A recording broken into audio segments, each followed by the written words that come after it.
Border Gavaskar trophy में चौथे मुकाबले में भारत को 183 रनों की एक शर्मनाक हार मिली। उसके बाद से कई सवाल या निशान उठने लगे कि रोहित शर्मा की कप्तानी को लेकर, रोहित शर्मा को कप्तानी से अब संन्यास ले लेना चाहिए, इस तरह की बातें हुई। अब जब प्रेस कॉन्फ्रेंस करी रोहित शर्मा ने, तो उस प्रेस कॉन्फ्रेंस में भी कई सारे सवाल ऐसे पूछे गए कि रोहित शर्मा से कि क्या आप रिटायरमेंट लेने वाले हैं। इस पर रोहित शर्मा ने कोई सीधा जवाब तो नहीं दिया।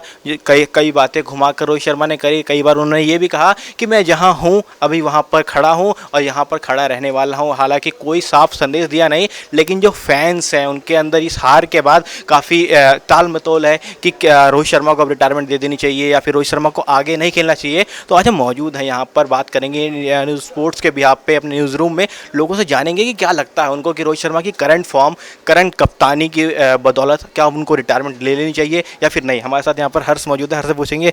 हर्ष, क्या लगता है आपको, रोहित शर्मा को इस फॉर्म के बाद क्या रिटायरमेंट ले लेनी चाहिए? टेस्ट क्रिकेट से तो मुझे ऐसा लगता है, क्योंकि न्यूजीलैंड में घर पर मैच हारना, अपने घरेलू टेस्ट सीरीज़ में मैच हारना, वो बहुत ही, मुझे लगता है कि न्यूजीलैंड से तो नहीं हारना चाहिए था।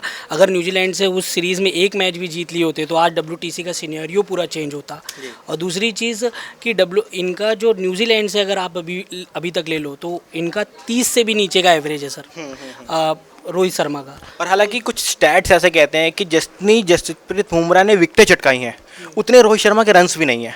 ये बात हकीकत है कि जितने जसप्रीत, और अब ना, अब एक चीज़ मैं आप लोगों मतलब आपके टीवी के माध्यम से बताना चाहता हूँ कि आप अगर देखेंगे कि लास्ट टाइम भी अगर हम जब जीते थे ना, तो जो यंगस्टर का जो रोल था, जो वो बहुत ज़्यादा था। चाहे हम इससे 2 बार जो 2 सीरीज़ जीते हैं उसमें यंगस्टर का रोल बहुत ज़्यादा था। आपको याद होगा कि 2000 जब हम 20 या उसमें जीते थे तब विराट कोहली वापस आ गए थे और यंगस्टर ने वो मैच जिताया था। और पिछला भी जो सीरीज़ थी, जो पिछली बार भी जो सीरीज़ थी, वो यंगस्टर ने जिताई थी। तो टेस्ट सीरीज़ में जो यंगस्टर को अब मौका देना चाहिए और वो अब तो जिस तरीके से आप कहना तो ये चाहते हैं कि रोहित शर्मा को रिटायरमेंट अब ले लेनी चाहिए, तो टीम किसके जिम्मे में अब छोड़नी चाहिए? जसप्रीत बुमराह, या जिस तरीके से पर्थ में जिताया। हाँ, जिस तरह पर्थ में जिताया, बहुत अच्छी कप्तानी की।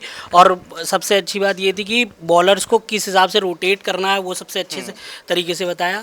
तो मेरे हिसाब से जसप्रीत बुमराह को कप्तान। हालांकि रोहित शर्मा को रिटायरमेंट को लेकर लोगों के अंदर काफ़ी गुस्सा भी है, कई सवाल भी हैं कि क्या रोहित शर्मा इस खराब फॉर्म के बाद भी लगातार क्रिकेट खेलते जा रहे हैं। कभी ओपनिंग करने आते हैं तो कभी नंबर 6 पर आते हैं, बल्ला दोनों तरफ नहीं चलता है, ना ओपनिंग करते हुए ना नंबर 6 पर खेलते हुए। तो इसी के साथ साथ कई सारे सवाल हैं। हालांकि विराट कोहली की मदद लेते हुए दिखाई दिए थे इस चौथे टेस्ट के दूसरे से तीसरे दिन, जहाँ पर विराट कोहली गेंदबाजी में उनकी मदद कर रहे थे। अब हालांकि विराट कोहली को गेंदबाजों का कप्तान तो बताया जाता है, लेकिन रोहित शर्मा की कप्तानी पर सवाल और निशान खड़े हो चुके हैं। हालांकि तब जब T20 world cup Rohit Sharma ने जिताया है, इतने समय के बाद भारतीय टीम जीती, लेकिन टेस्ट में जो हाल रहा, जो श्रीलंका के खिलाफ हमारी हार मिली, घर में भारतीय टीम पहली बार 3-0 से वाइट वॉश हुई, उसके बाद काफ़ी सवाल है। सर हमारे साथ मौजूद है। सर, फिलहाल फॉर्म को देखते हुए क्या लगता है कि रोहित शर्मा को टेस्ट क्रिकेट से रिटायरमेंट ले लेनी चाहिए?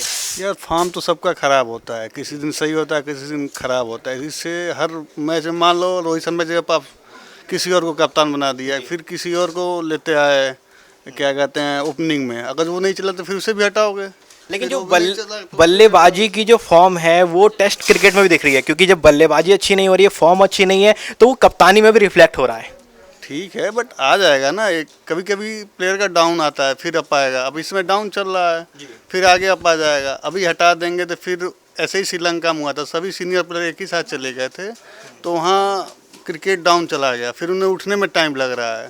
तो ये मुझे लगता है कि कुछ साल और देना चाहिए, उसके बाद आगे का देखना चाहिए। कुछ साल, हाँ, 1-2 साल देना चाहिए कि और जो जूनियर प्लेयर हैं वो ऊपर उठ जाएं, फिर इन्हें धीरे धीरे रिटायर हो जाना चाहिए। और एक ही साथ दोनों को नहीं, कोहली भी पहले, रोहित शर्मा फिर कोहली रिटायर होना चाहिए।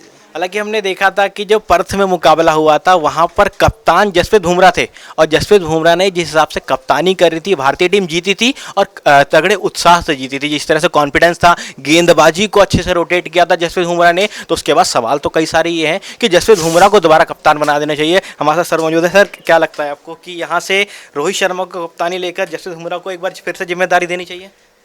नहीं, मुझे नहीं लगता। रोहित शर्मा को अभी सिडनी वाले टेस्ट मैच पे फोकस करना चाहिए, क्योंकि हो सकता है अभी चांसेस हैं, अगर श्रीलंका उधर बीट कर देती है ऑस्ट्रेलिया को, तो हमारे WTC में फाइनल में पहुंचने के चांसेस है। तो अभी मे बी रोहित शर्मा को रिटायरमेंट से पहले अभी फोकस करना चाहिए सिडनी वाले टेस्ट पर। और हालांकि अगर सिडनी में भी यही सिलसिला चालू रहा, ये फॉर्म को लेकर, कप्तानी को लेकर, तो फिर आपका मत किस तरफ जाएगा? मेरा तो कंसर्न ये है कि अभी रोहित शर्मा को रिटायरमेंट नहीं लेना चाहिए, अभी कुछ 1-2 साल और टेस्ट पे फोकस करना चाहिए उनको।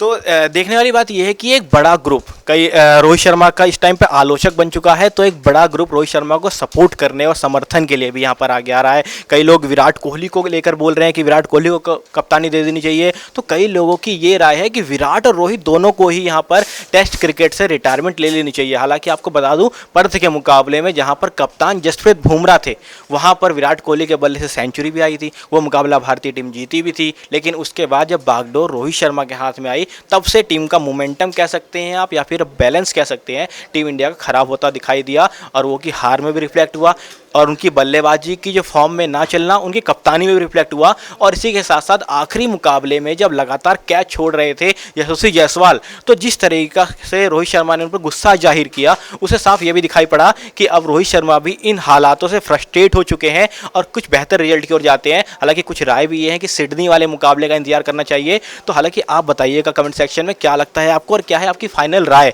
और अगर रोहित शर्मा को आप कहते हैं रिटायरमेंट ले लेनी चाहिए, तो क्या जसप्रीत बुमराह को कप्तान बनाना सही रहेगा? वर्कलोड मैनेजमेंट के लिहाजे से ही बताइएगा कमेंट सेक्शन में।